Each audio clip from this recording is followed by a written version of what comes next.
नमस्कार, आप देख रहे हैं हॉर्नबिल टीवी और मैं हूं आपके साथ निशी भाटिया। बुलेटिन की शुरुआत करेंगे उत्तराखंड से आई कुछ खास खबरों के साथ। उत्तराखंड के राज्यपाल गुरमीत सिंह ने केदारनाथ धाम पहुंचकर बाबा केदार के दर्शन किए हैं और विशेष रुद्राभिषेक पूजन कर विश्व कल्याण, मानवता की समृद्धि और उत्तराखंड के सतत विकास के लिए आशीर्वाद मांगा। वहीं पारंपरिक मंत्रों उच्चारण के साथ पूजा विधि के साथ राज्यपाल का स्वागत किया गया। इस दौरान राज्यपाल ने मंदिर परिसर में तीर्थ पुरोहितों समाज से भेंट की है। उन्होंने कहा कि केदार घाटी में हर एक कण शिवमय है। साथ ही राज्यपाल ने केदारनाथ धाम में चल रहे पुनर्निर्माण और विकास कार्यों का स्थलीय निरीक्षण भी किया।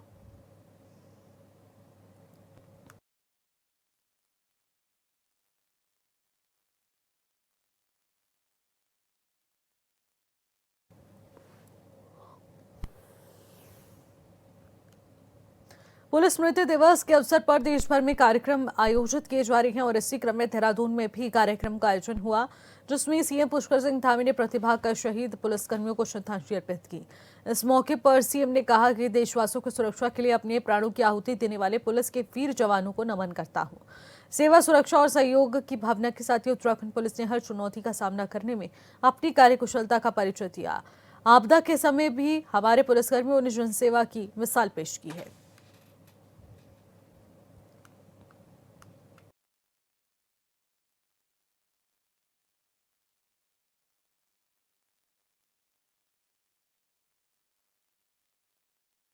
साथियों, हमारी पुलिस ने स्मार्ट पुलिसिंग की परिकल्पना को साकार करने की दिशा में भी ठोस कदम उठाए हैं।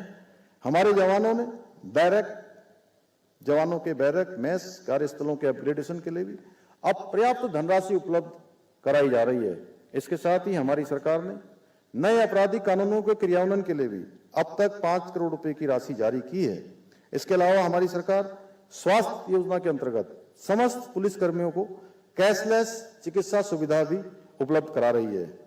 हमने हमेशा पुलिसकर्मियों के सम्मान, कार्यकुशलता और मनोबल को सर्वोच्च प्राथमिकता दी है। इसी भावना के साथ पुलिसकर्मियों को पदोन्नति प्रक्रिया को समयबद्ध किया गया है ताकि किसी भी पुलिसकर्मी को लंबे समय तक प्रतीक्षा न करना पड़े। इस वर्ष 356 पुलिस अधिकारी एवं कर्मचारी विभिन्न श्रेणियों में पदोन्नत किए गए हैं। साथ ही विभिन्न श्रेणी में 115 पद रिक्त पदों पर पदोन्नति के लिए भी कार्रवाई गतिमान है और शीघ्र ही उनको भी पूरा कर लिया जाएगा।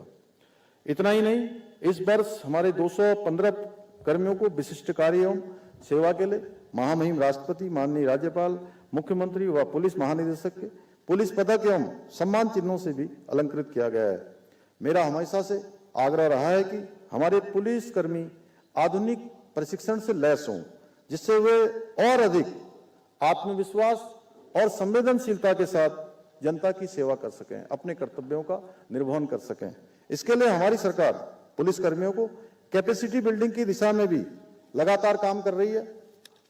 हम जहां एक और प्रशिक्षण संस्थानों को पर्याप्त धनराशि उपलब्ध करा रहे हैं, वहीं पीटीसी नरेंद्रनगर को सेंटर ऑफ एक्सीलेंस के रूप में भी विकसित कर रहे हैं। साथ ही आर्टिफिशियल इंटेलिजेंस, साइबर सुरक्षा से जुड़ी नई तकनीकों में प्रशिक्षण प्राप्त करने के लिए पुलिसकर्मियों को देश के प्रतिष्ठित प्रशिक्षण संस्थानों में भी भेजा जा रहा है। इतना ही नहीं, अब पुलिसकर्मियों के वेतन, भत्ते, चिकित्सा प्रतिपूर्ति और अवकाश से संबंधित सभी प्रक्रियाओं को पूरी तरह से ऑनलाइन कर दिया गया है, जिससे उन्हें इन सुविधाओं का लाभ समय पर और सुगमता से आसानी से मिल सके। हमारी सरकार ने आपदा राहत कार्यों को और अधिक प्रभावी बनाने के लिए एसडीआरएफ की एक नई कंपनी की भी स्वीकृति प्रदान की है, जिसके तहत 162 नए पदों का सृजन किया जा रहा है। मुझे बताते हुए प्रसन्नता हो रही है कि पुलिस उपाध्यक्षक सीधी भर्ती के अंतर्गत चयनित अभ्यर्थियों को वर्तमान में पीटीसी नरेंद्रनगर में प्रशिक्षण प्रदान किया जा रहा है। इसके साथ ही उप निरीक्षक के 222 पदों के साथ साथ 2000 सिपाहियों की भर्ती भी प्रक्रियाधीन है। इतना ही नहीं, हमने मृतक पुलिसकर्मियों के परिवारों को सहयोग और संबल प्रदान करने के लिए इस वर्ष मृतक आश्रित कोटे के अंतर्गत 136 आश्रित परिवारों को विभिन्न पदों पर नियुक्तियां प्रदान की हैं, ताकि वे आत्मनिर्भर बन सकें और जीवन को सम्मान पूर्वक आगे बढ़ा सकें। इसके अतिरिक्त हमने राज्य में प्रतिभाशाली खिलाड़ियों को प्रोत्साहित करने के लिए उत्तराखंड खेल नीति के तहत कुशल खिलाड़ियों के लिए पुलिस विभाग में विशेष कोटे के माध्यम से भर्तियों का प्रावधान भी किया है। साथियों, कई बार हमारे पुलिस कर्मियों को कठिन परिस्थितियों का सामना करना पड़ता है, समय निश्चित नहीं होता है, जिससे कई बार उनका मानसिक स्वास्थ्य भी प्रभावित होता है। इसलिए उन्हें सही संसाधन समर्थन प्रदान करना हम सभी का कर्तव्य है। इसलिए मैं पुलिस के हमारे उच्च अधिकारियों से, डीजीपी महोदय, अन्य अधिकारियों से सबसे अपील करता हूं कि हमें पुलिस कर्मियों के लिए समय समय पर मानसिक स्वास्थ्य और तनाव प्रबंधन के लिए विभिन्न कार्यक्रम आयोजित करने चाहिए। साथियों, हमारी सरकार पूरे परिवार की, पुलिस परिवार की भलाई के लिए, उनके उत्थान के लिए, उनके कल्याण के लिए पूरी तरह से प्रतिबद्ध है। इसी उद्देश्य को ध्यान में रखकर मैं आज के अवसर पर पुलिस अधिकारियों और कर्मचारियों के, कार्मिकों के लिए, जवानों के लिए, उनके कल्याण के लिए निम्न घोषणाएं करता हूं कि राज्य स्थापना की 25वीं वर्षगांठ, जो हमारी इस वर्ष 25 साल हमारे राज्य स्थापना के हो रहे हैं और हम इसको रजत उत्सव के रूप में पूरे राज्य के अंदर कर रहे हैं, तो मैं इस अवसर पर ये घोषणा करता हूं कि राज्य स्थापना की 25वीं वर्षगांठ के अवसर पर उत्तराखंड पुलिस के समस्त कार्मिकों को एक विशेष रजत जयंती पदक प्रदान किया जाएगा। आगामी 3 वर्षों में पुलिस कर्मियों के आवासीय भवनों के निर्माण हेतु, कि अभी हमने कुछ आवासों में धनराशि यहाँ से उपलब्ध कराई थी, उसके कारण से कुछ हमारा परसेंटेज बढ़ा है। हम चाहते हैं कि हमारा परसेंटेज और बढ़े। उसके लिए आने वाले समय में आवासीय भवनों के निर्माण हेतु प्रतिवर्ष 100 करोड़ रुपए की धनराशि 3 वर्षों तक दी जाएगी।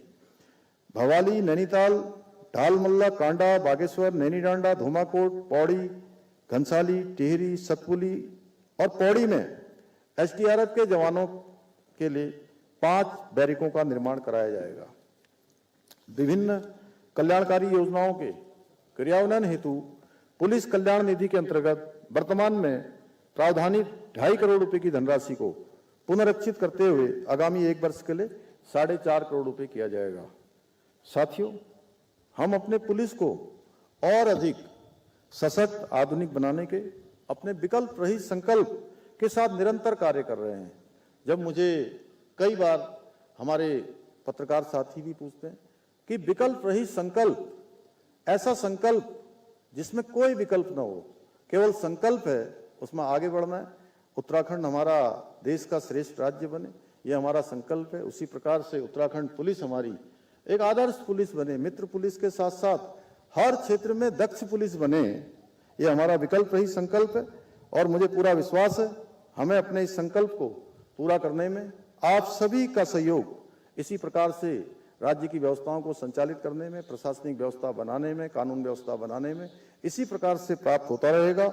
इसी विश्वास के साथ पुनः मैं अपने शहीद पुलिस कर्मियों को विनम्र श्रद्धांजलि अर्पित करते हुए अपनी बात को समाप्त करता हूं। धन्यवाद। जय हिंद, जय भारत। देहरादून में पुलिस स्मृति दिवस पर आयोजित कार्यक्रम के बाद सीएम धामी ने मीडिया को संबोधित भी किया, जिसमें उन्होंने कहा कि ये दिवस हमें याद दिलाता है कि हम उन वीर जवानों का स्मरण करें जिन्होंने अपने सर्वोच्च बलिदान में हम सभी की सुरक्षा के लिए ये बलिदान दिया है। इस दौरान उन्होंने घोषणा करते हुए कहा कि प्रदेश के पुलिस कार्मिकों को राज्य के 25वें स्थापना दिवस पर विशेष पदक दिए जाएंगे। पुलिस आवासीय भवनों के निर्माण हेतु आने वाले 3 सालों में 100 करोड़ प्रतिवर्ष दिए जाएंगे। 5 नए बैरकों का निर्माण किया जाएगा और राज्य के विभिन्न जिलों में एसडीआरएफ के जवानों के लिए यहां पर विशेष इंतजाम किए गए हैं। पुलिस कल्याण निधि में 2.5 करोड़ से इसे बढ़ाकर 4 करोड़ बढ़ाते हुए 4.5 करोड़ कर दिया गया है, यानी कि 1 वर्ष के लिए इसको 4.5 करोड़ कर दिया गया है।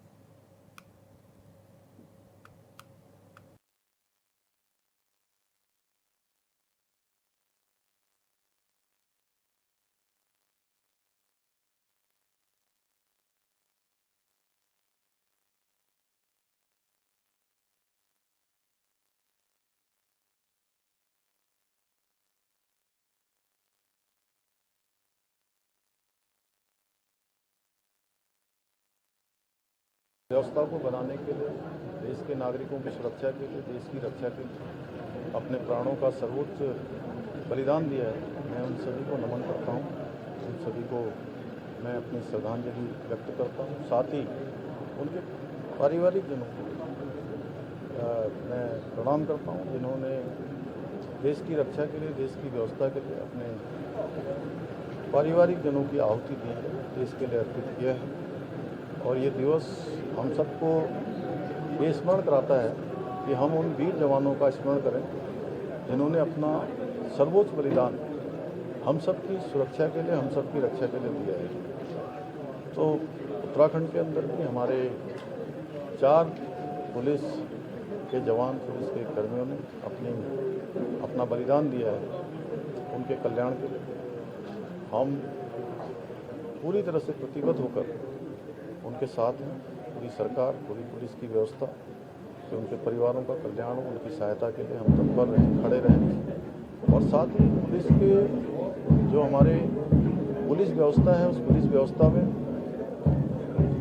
अनेक प्रकार की चुनौतियां भी हैं, आवास बहुत दूर भी होते हैं, कई बार आना जाना पड़ता है, ड्यूटी बहुत कठिन है। जब 4 धाम यात्रा भी होती है, आपदा की स्थिति भी होती है, कांवड़ यात्रा होती है, अनेक हमारे जो विशिष्ट जन हैं, माननीय राष्ट्रपति, प्रधानमंत्री जी, या राष्ट्रीय स्तर की प्रतियोगिता, जैसे इस वर्ष हमने राष्ट्रीय खेलों का आयोजन किया, इन्वेस्टर समिट की, G20 के कार्यक्रम हमारे राज्य के अंदर हुए। आपदा की स्थिति में भी हमारी पुलिस को तत्परता से काम करना पड़ा। ऐसे समय में निश्चित रूप से उनके अच्छे आवास होने चाहिए, उनकी अच्छी व्यवस्था होनी चाहिए। इसलिए मैंने घोषणा करी है कि आगामी 3 वर्षों तक प्रत्येक वर्ष 100 करोड़ रुपए की धनराशि पुलिस के आवास बनाने के लिए दी जाएगी। पुलिस के जवानों को, जहाँ साइबर भी एक बड़ी चुनौती है, AI का ज़माना है, इंटरनेट घर घर तक पहुंच चुका है, तो पुलिस को और दक्ष होना चाहिए। इसके लिए जहां राज्य के स्तर पर होने वाले प्रशिक्षण वो बहुत प्रभावी तरीके से आगे बढ़े।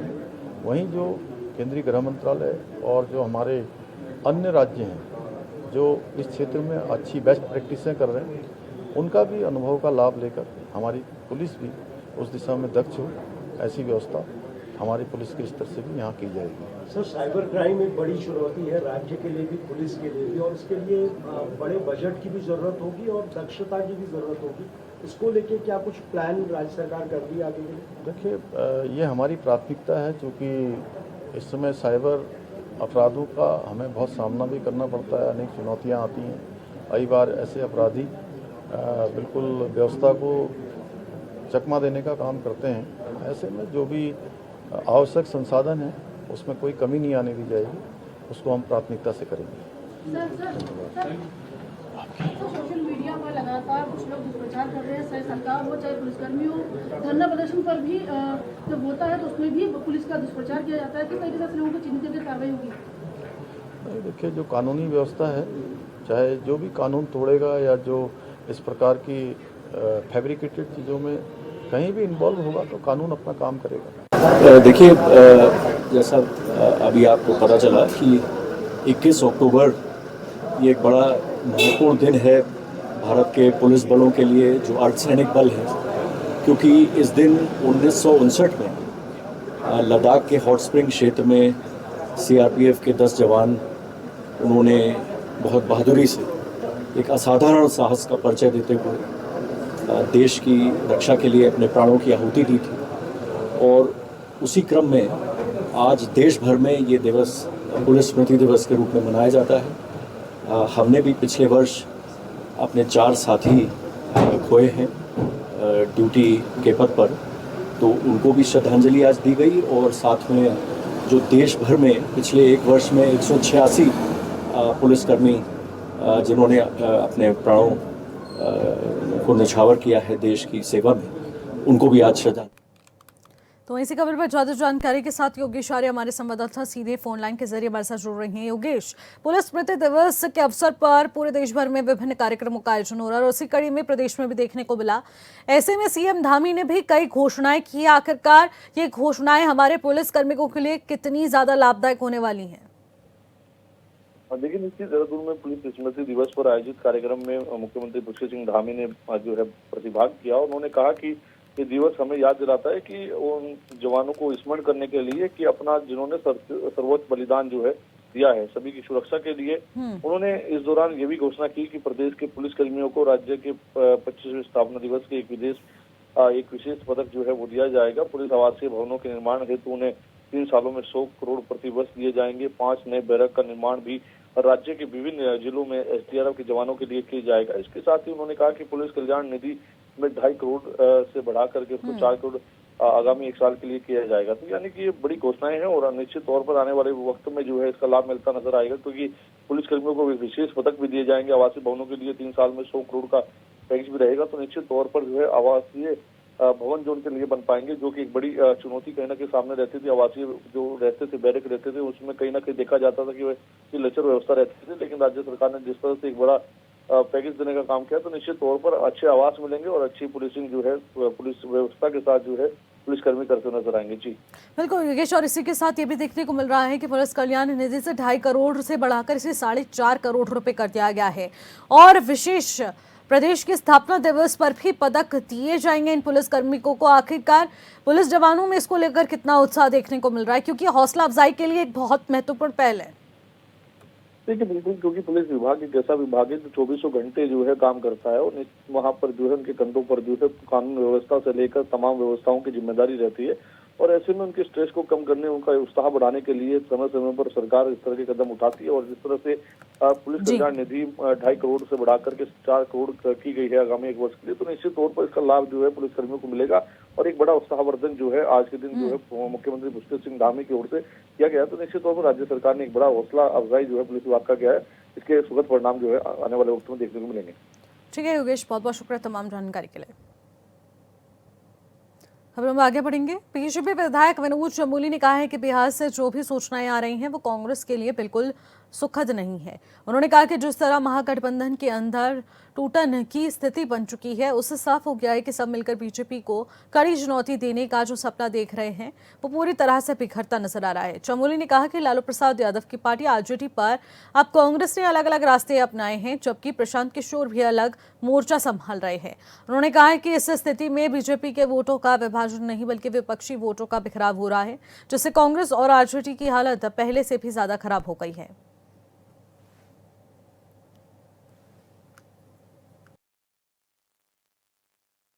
हो रही है। देखिए, जब से 2014 से केंद्र में भारतीय जनता पार्टी की सरकार आई है और मोदी जी ने जो अभियान शुरू किया, ये कोई आज नई बात नहीं है।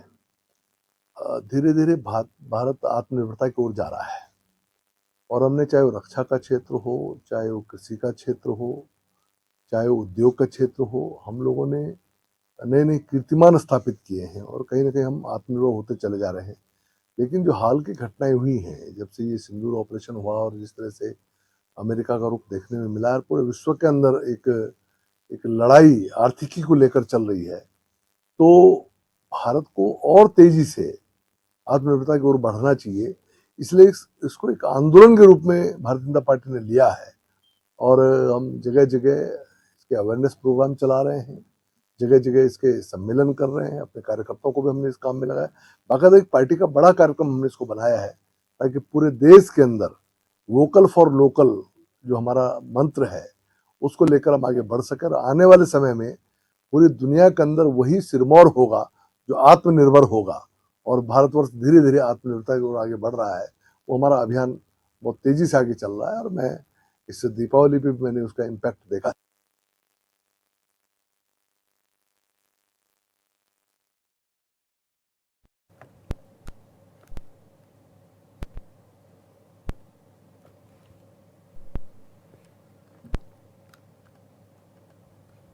फिलहाल इन खबरों में इतना ही। आप देखते रहिएगा हॉर्नबिल टीवी। नमस्कार।